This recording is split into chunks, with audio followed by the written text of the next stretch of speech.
तो अब जब आप अपने जीवन में कृतज्ञता का भाव डेवलप कर लेंगे तो अगले अध्याय की तरफ चलते हैं, जो कुछ ऐसा है कि चिंता छोड़ दो। कि चिंता कल का दुख कभी भी नहीं लूटती, बल्कि आज का सुख समाप्त कर देती है। और आपने ये कहावत भी कई बार सुनी होगी कि चिंता चिता समान है ना। एक चिंतित आदमी समझ लो कि चिता पर लेटा है, क्योंकि चिंता आपको मौत की तरफ ले जा रही होती है, इस तरीके से कहा जाता है।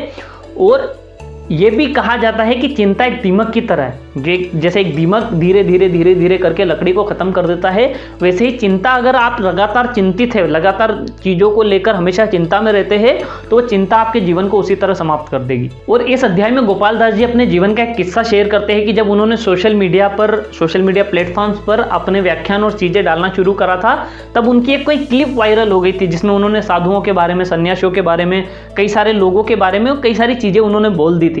और उन्होंने देखा कि उनको बहुत सारे लोग वो काट काट कर वो क्लिप जब उन्हें भेज रहे हैं, उसके लिए कुछ उन्हें अच्छे मैसेज आ रहे थे, कुछ खराब मैसेजेज आ रहे थे, कुछ लोग उसे अप्रिशिएट कर रहे थे, तो कुछ लोग उनको डिमोटिवेट करने की कोशिश कर रहे थे।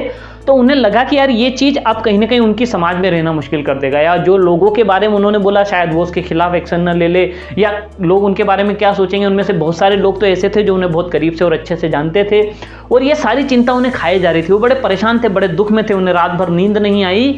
लेकिन कुछ दिनों के बाद जब उन्होंने देखा कि यार कोई भी परेशानी उनके ऊपर नहीं आई है, बल्कि इस क्लिप की वजह से और ज्यादा लोग उन्हें जानने लगे, उन्हें अपनी बात रखने का ज्यादा मौका मिला, ज्यादा लोग उन तक पहुंच पाए, ज्यादा लोग उन्हें सुनने लगे, तो वो चीज जिसको लेकर वो चिंता कर रहे थे, असल में तो वो चीज उन्हें जिंदगी में ऊपर की तरफ लेकर गई। तो कई बार हमारी जिंदगी में भी यही होता है कि कुछ चैलेंजेस जब आते हैं, कुछ परेशानी आती है, कुछ उतार चढ़ाव आते हैं, हम इतने ज्यादा चिंता में डूब जाते हैं कि हम उसके या तो सकारात्मक पहलू को नहीं देख पाते, या फिर उस चिंता से, उस समस्या से बाहर निकलने का रास्ता हमें नजर नहीं आता। तो जिंदगी में चिंता करने का कोई फायदा नहीं। यहाँ एक सिंपल सा फंडा मैं आपको बताता हूं कि जो चीज आपके नियंत्रण में नहीं है, जिस पर आपका कोई कंट्रोल नहीं है, जिस चीज को लेकर आप कुछ नहीं कर सकते हो, उसकी चिंता करने का क्या फायदा। और जो चीज आपके नियंत्रण में है, जिसका समाधान आपके पास है, जिसके लिए आप कुछ कर सकते हो, उसके लिए भी चिंता करने का क्या फायदा। क्योंकि जो नियंत्रण में नहीं है, आप चिंता करके भी कुछ नहीं कर पाओगे, और जो नियंत्रण में है उसके लिए चिंता क्यों करना। उसके लिए जो आप कर सकते हो वो करना शुरू करो। जैसे एक चीज समझिए कि मान लो आप कहीं पर जा रहे हो और अचानक से बारिश होने लगे, क्या बारिश आपके नियंत्रण में, क्या आप बारिश को बंद कर सकते हैं, या फिर आपने बुलाई है, या फिर आपके कोई हाथ, वो आपके नियंत्रण से बाहर की चीज है, आप उसके लिए कुछ नहीं कर सकते। तो अब इसके लिए परेशान होने से क्या फायदा।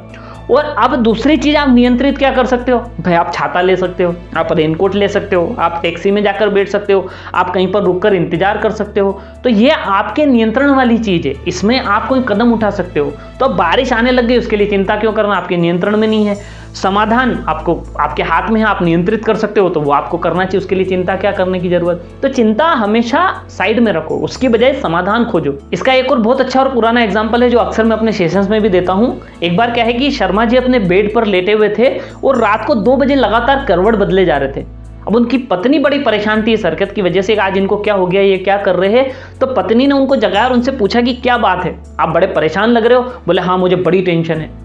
पत्नी ने पूछा कि ऐसा क्या हुआ, किस बात की चिंता खाई जा रही है आपको, आपको नींद भी नहीं आ रही, आप बड़े परेशान लग रहे हो। बोले यार एक्चुअल में क्या है कि वर्मा जी जो रहते हैं अपनी कॉलोनी में, कल मुझे उन्हें 1 लाख रुपए देना है और मेरे पास एक फूटी कौड़ी नहीं, मैं कहाँ से पैसे दूंगा।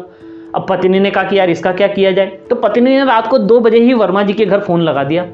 और वर्मा जी ने रात को 2 बजे जैसे ही फोन उठाया, जी की पत्नी ने उनसे माफी मांगी कि मुझे माफ कीजिएगा, इतनी रात को बोले मैं आपको परेशान कर रही हूँ, लेकिन बात ही ऐसी है कि मुझे आपको ये बात बताना बहुत जरूरी है। वर्मा जी ने बोला कि ऐसी क्या बात हुई। बोले देखिए कल मेरे पति को आपको 1 लाख रुपए देना है। बोले हाँ देना है, पर बोले समस्या ये है कि उनके पास तो एक फूटी कौड़ी भी नहीं, वो आपको 1 लाख रुपए नहीं दे पाएंगे कल, और वो फोन रख देती है।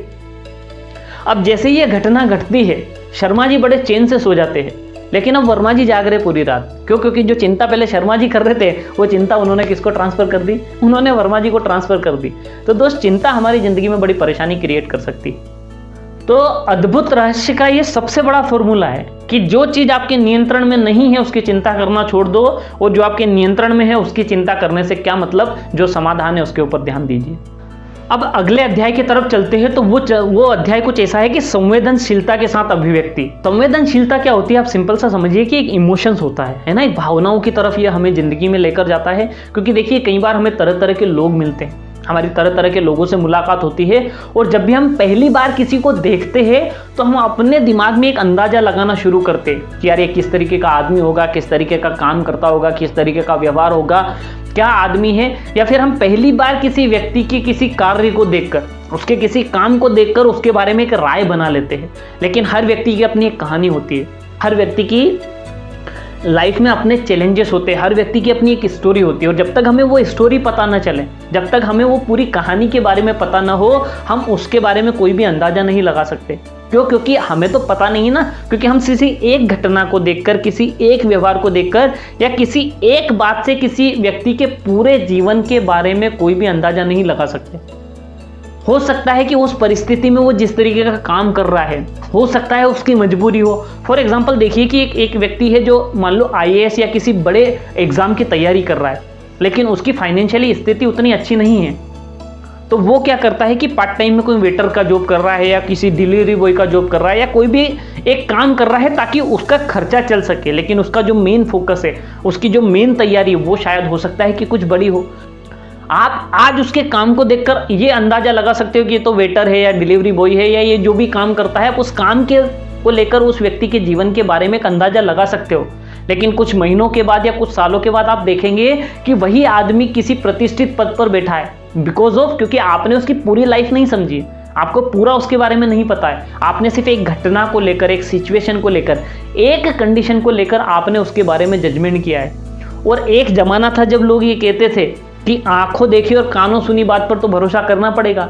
लेकिन अब हम जिस जनरेशन में, जिस तरह से जिंदगी जी रहे, जहां पर आज हम जिस हालत में हैं, आज ये कहना भी गलत होगा कि आज आंखों देखी और कानों सुनी बात पर भी भरोसा नहीं किया जा सकता, क्योंकि जब तक आप पूरी स्टोरी नहीं समझेंगे आप कोई भी जजमेंट नहीं लगा सकते। और मैंने प्रैक्टिकली ये चीज समझी। एक दिन कॉलेज में मैं बैठा हुआ था, कोई किताब पढ़ रहा था, तो उस समय मेरी एक दोस्त मेरे पास आती है और मुझसे कहती है कि तुझे पता लोग कॉलेज में तुझे किस नाम से बुलाते हैं? मैंने कहा नहीं, मुझे तो ऐसा कुछ स्पेसिफिक नहीं पता है, तू कौन सा नया नाम लेकर आई है? उन्होंने कहा तुझे अधिकांश हमारी क्लास के लोग खड़ूस नाम से बुलाते हैं। मैंने कहा बहुत अच्छी बात है, ये तो मैं इसके लिए तो तुझे धन्यवाद देता हूँ। उन्होंने कहा क्यों, ये तो गलत होना चाहिए? बोले नहीं, वो जिस हिसाब से बोल रहे हैं मतलब सब कुछ नॉर्मल है। क्यों? क्योंकि वो मेरे लिए नई बात नहीं थी, क्योंकि मैं उससे पहले पर्सनालिटी डेवलप के बारे में, कम्युनिकेशन के बारे में, चीज़ों के बारे में, व्यक्तित्व विकास के बारे में, इन सब चीज़ों के बारे में पढ़ रहा था, तो मुझे ये सब चीज़ें पता थी। और क्योंकि आपका एक पर्सनालिटी होती है हर व्यक्ति की, तो भाई मेरी पर्सनालिटी इगोइस्टिक है, मुझे ये बात पता चल गई थी, तो मेरे लिए कोई नई बात नहीं है ना, मुझे वो बुरा लगा। पर उन लोगों ने इसलिए ऐसा कहा क्योंकि वो सब अंदाजा उन्होंने सिर्फ मुझे देखकर, मेरे बारे में जो थोड़ा बहुत पता होगा उससे लगाया। लेकिन मेरे जितने दोस्त हैं जो मुझे करीब से जानते हैं, जिन्हें मेरी पूरी स्टोरी पता है, वो मुझे कभी इस नाम से नहीं बुलाते। क्यों? क्योंकि उन्हें पता है कि मैं क्या हूँ, किस तरीके का आदमी हूँ, किस तरीके का इंसान हूँ।